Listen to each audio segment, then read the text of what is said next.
नमस्कार दोस्तों, मैं Vijay Tiwari the book society में आपका स्वागत है। जहां हम आज की इस वीडियो के माध्यम से सब्जेक्ट कोड BPAG 172 की श्रृंखला को आगे बढ़ाते हुए आज इसके क्वेश्चन नंबर 5 को आपके साथ डिस्कस करेंगे। इससे पहले 4 क्वेश्चनों की वीडियो ऑलरेडी चैनल पर अपलोड कर दी गई हैं। आशा है वो सभी क्वेश्चन आपको अच्छे से समझ में आए होंगे। आज जो हमारा क्वेश्चन है वो क्वेश्चन ये है कि भारत में सूचना और संचार प्रौद्योगिकी की पहलों को उजागर कीजिए।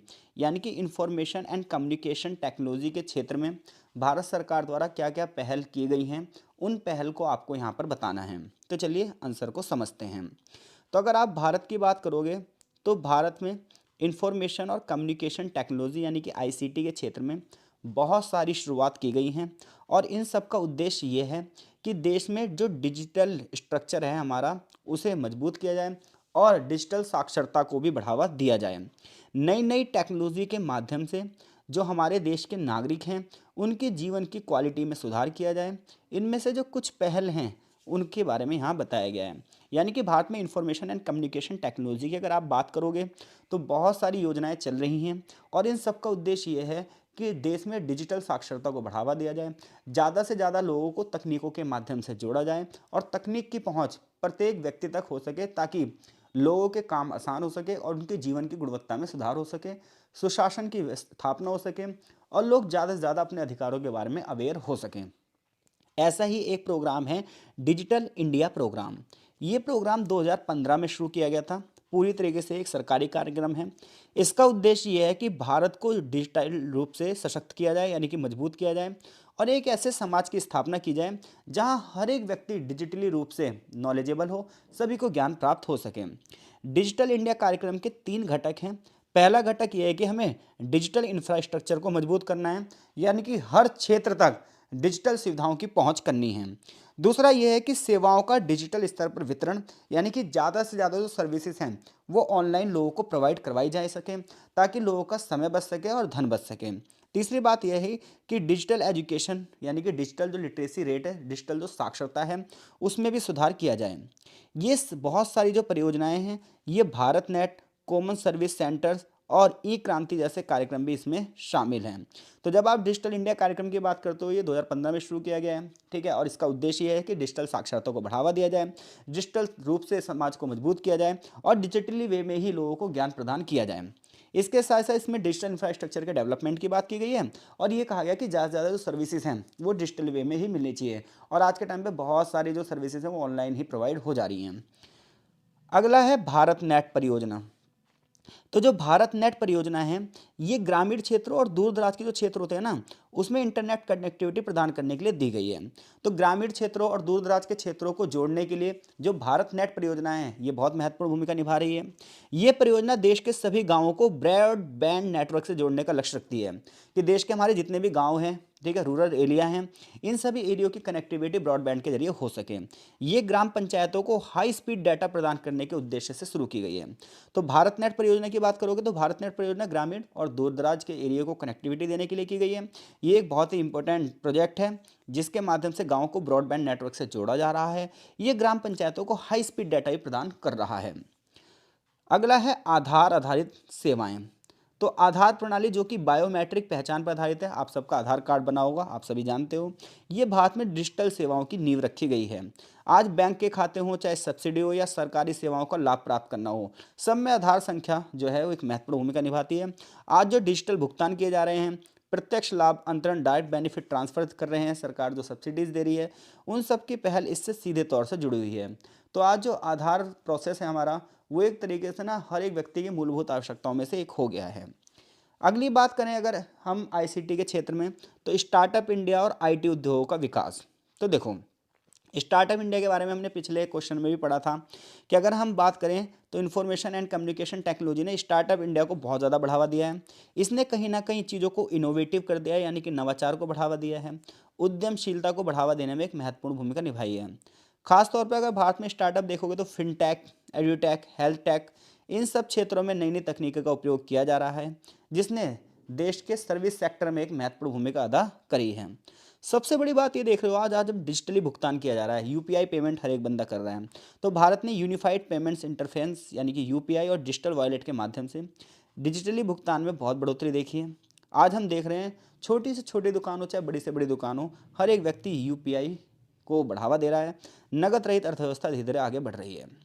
राष्ट्रीय डिजिटल स्वास्थ्य मिशन यानी कि NDHM ये नागरिकों के स्वास्थ्य रिकॉर्ड को भी डिजिटल बना रख रहा है, जिसमें स्वास्थ्य सेवाओं में ट्रांसपेरेंसी बढ़ी है और उसकी क्वालिटी भी बढ़ी है। ई गवर्नेंस सबसे बड़ी बात है। सरकार ने बहुत सारी पहल ई गवर्नेंस पोर्टल जैसे Umang, digit locker, my government launch जो है माई गवर्नमेंट ऐप लॉन्च किए हैं, जो नागरिकों को सरकारी सेवाओं की आसान उपलब्धता प्रदान करते हैं।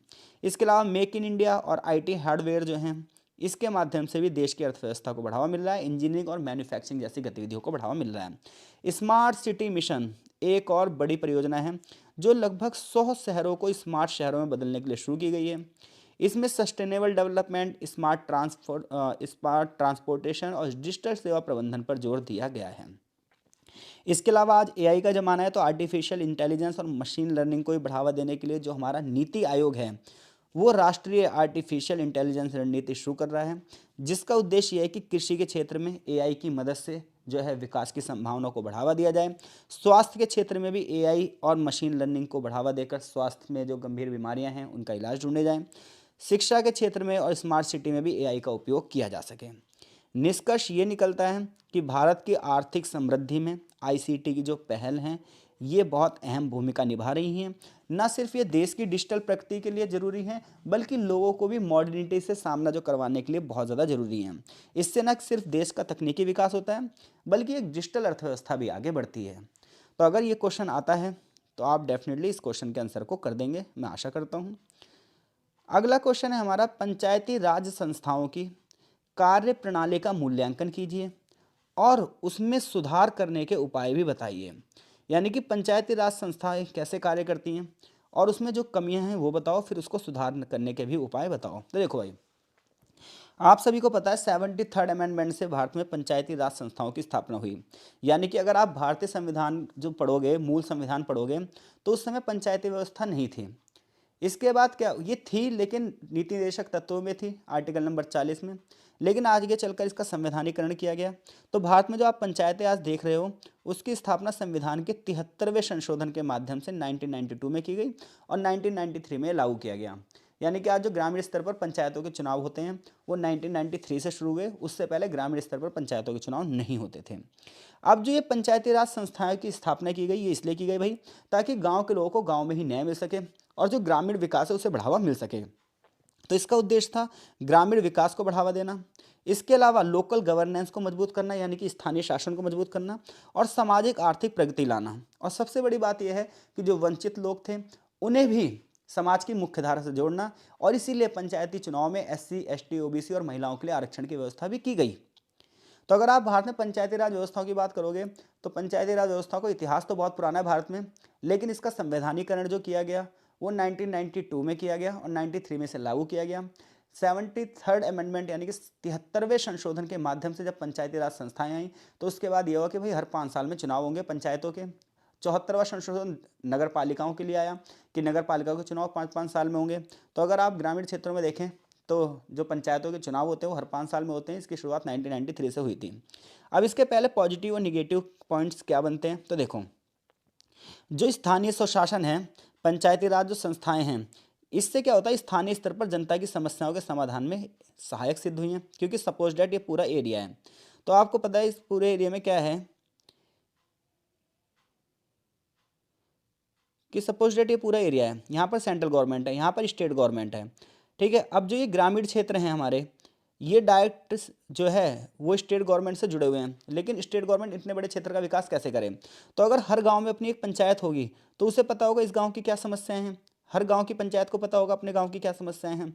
तो इससे क्या होगा, वो पंचायतें उस गांव को धीरे धीरे करके क्या करेंगी, उस गांव की समस्याओं को सॉल्व करेंगी और हर गांव विकास करता जाएगा तो देश भी विकास करता जाएगा।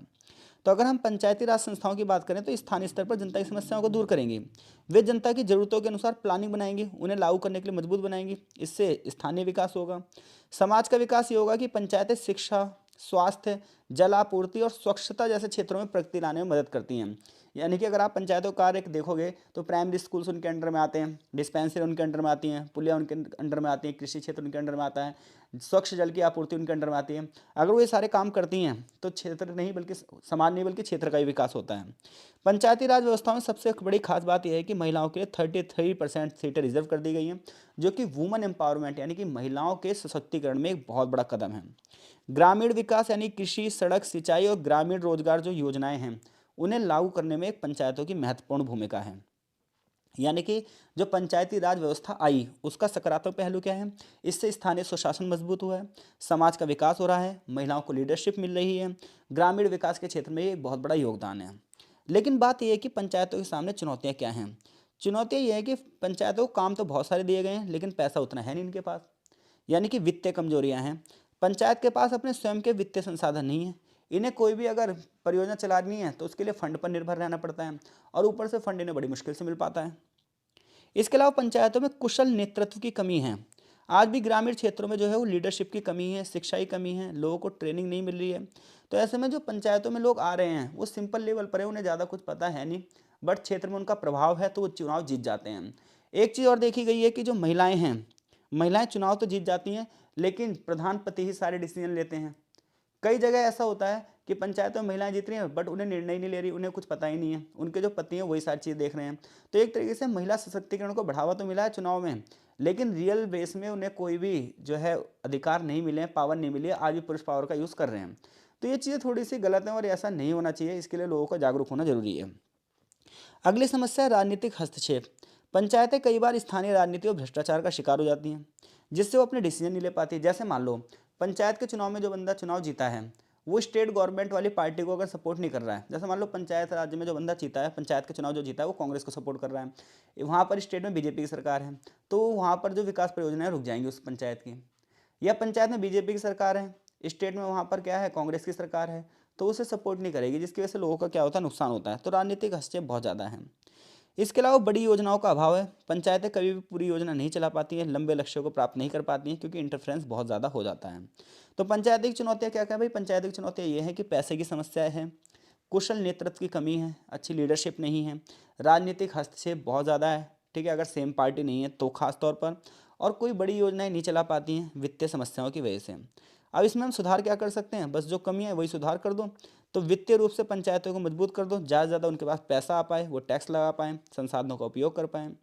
पंचायती सदस्यों को नियमित रूप से ट्रेनिंग दी जानी चाहिए, प्रशिक्षण दिया जाना चाहिए, ताकि वो सरकारी योजनाओं को अच्छे से लागू कर सकें।